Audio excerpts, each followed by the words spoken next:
नमस्कार दोस्तों, जय हरि विष्णु। स्वागत है आप सभी का हमारे चैनल पर। दोस्तों, आज मैं आप लोगों के लिए एक ज्ञानवर्धक कहानी लेकर उपस्थित हुई हूँ।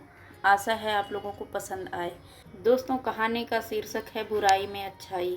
एक बड़ी सी नदी के किनारे कुछ पेड़ थे जिनकी टहनियाँ नदी की धारा के ऊपर तक भी फैली हुई थी। एक दिन एक चिड़ियों का परिवार अपने लिए घोंसले की तलाश में भटकते हुए उस नदी के किनारे पहुंच गया। दोस्तों, चिड़िया ने एक अच्छा सा पेड़ देखा और उससे पूछा, हम सब काफी समय से अपने लिए एक नया मजबूत घर बनाने के लिए वृक्ष की तलाश कर रहे हैं। आपको देखकर हमें बड़ी प्रसन्नता हुई।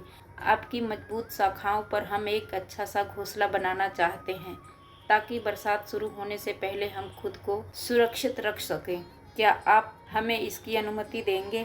दोस्तों, पेड़ ने चिड़िया की बातों को सुनकर साफ इनकार कर दिया और बोला, मैं तुम्हें इसकी अनुमति नहीं दे सकता। जाओ कहीं और अपनी तलाश पूरी करो। दोस्तों, चिड़िया को पेड़ का इनकार करना बहुत बुरा लगा। वे उसे भला बुरा कहकर सामने ही एक दूसरे पेड़ के पास चली गई।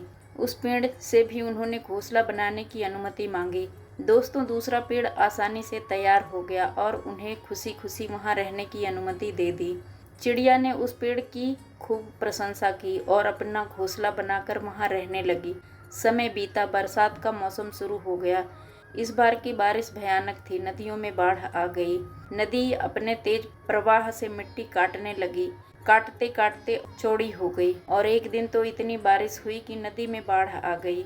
दोस्तों, तमाम पेड़ पौधे अपनी जड़ों से उखड़कर नदी में बहने लगे और इन पेड़ों में वह पहला पेड़ भी शामिल था जिसने उन चिड़ियों को अपनी शाखा पर घोंसला बनाने की अनुमति नहीं दी थी। दोस्तों, उसे जड़ों सहित उखड़कर नदी में बहता देख चिड़िया का परिवार खुश हो गया, मानो कुदरत ने पेड़ से उसका बदला ले लिया हो। चिड़ियों ने पेड़ की तरफ उपेक्षा भरी नजरों से देखा और कहा, एक समय जब हम तुम्हारे पास अपने लिए मदद मांगने आए थे तब तुमने साफ इनकार कर दिया था। अब देखो, तुम्हारे इसी स्वभाव के कारण तुम्हारी यह दशा हो गई है। दोस्तों, इस पर पेड़ ने मुस्कुराते हुए उन चिड़ियों से कहा, मैं जानता था कि मेरी उम्र हो चली है और इस बरसात के मौसम में मेरी कमजोर पड़ चुकी जड़ें टिक नहीं पाएंगी। मात्र यही कारण था कि मैंने तुम्हें इनकार कर दिया था, क्योंकि मैं नहीं चाहता था कि मेरी वजह से तुम्हारे ऊपर विपत्ति आए।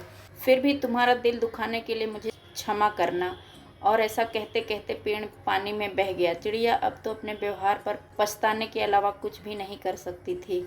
अक्सर हम दूसरों के रूखे व्यवहार या ना का बुरा मान जाते हैं, लेकिन कई बार इसी तरह के व्यवहार में हमारा हित छुपा होता है। खास तौर पर जब बड़े बुजुर्ग या माता पिता बच्चों की कोई बात नहीं मानते तो बच्चे उन्हें अपना दुश्मन समझ बैठते हैं, जबकि सच्चाई ये होती है कि वे हमेशा अपने बच्चों की भलाई के बारे में ही सोचते हैं। इसलिए यदि आपको भी कहीं से कोई इनकार मिले तो उसका बुरा न माने। क्या पता उन चिड़ियों की तरह एक न आपके जीवन से भी विपत्ति को दूर कर दे। हर बुराई में भी अच्छाई छुपी होती है। दोस्तों, प्रभु आपको वो नहीं देते जो आपको चाहिए, बल्कि वो देते हैं जो आपके लिए श्रेष्ठ है। दोस्तों, कहानी अच्छी लगी हो तो कमेंट करके बताएं। चैनल को लाइक और सब्सक्राइब करना ना भूलें। धन्यवाद दोस्तों। जय हरि विष्णु।